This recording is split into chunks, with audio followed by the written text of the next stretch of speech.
روزی که تنم به خاک نمناک شود، آوازه مردنم بر افلاک شود.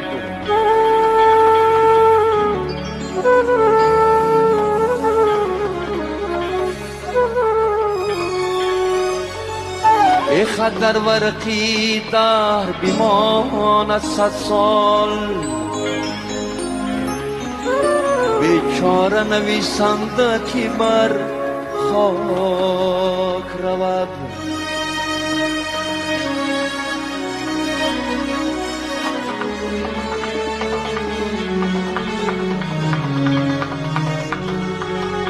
ای خط در ورقی در بماند 100 سال،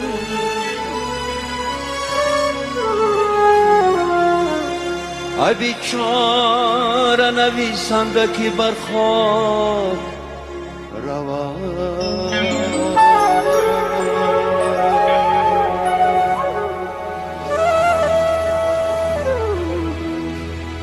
شکرانه ای آب و خاک سنگی وطنم، شکرانه ای پا دره و دهو دمنم،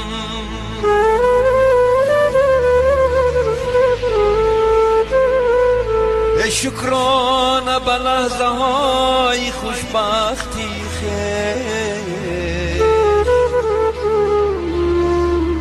صد شکر سلامتی هر هموطنم.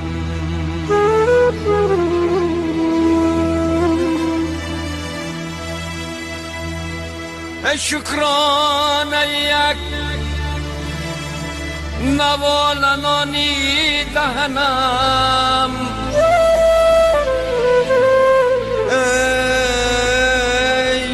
شکرانه باغ و راه و کوه چمنم،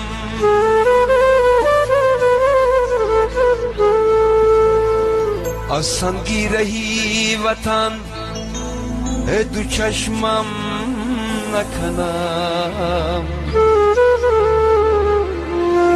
در راهی وطن فدا کنم جان و تنم.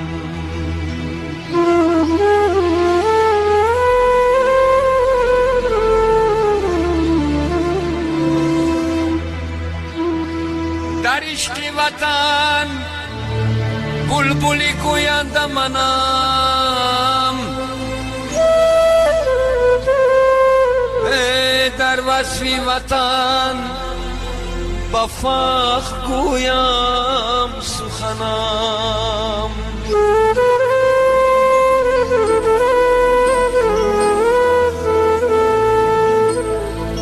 من از کم و کاستی خود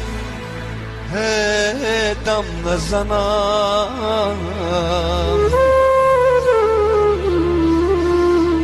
شکرانه از آن کنم که صاحب وطنم.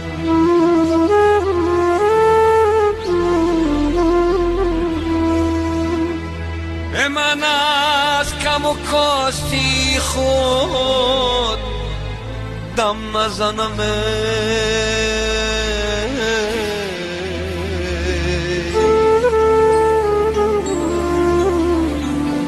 شکرانه از آن کنم که صاحب وطنم.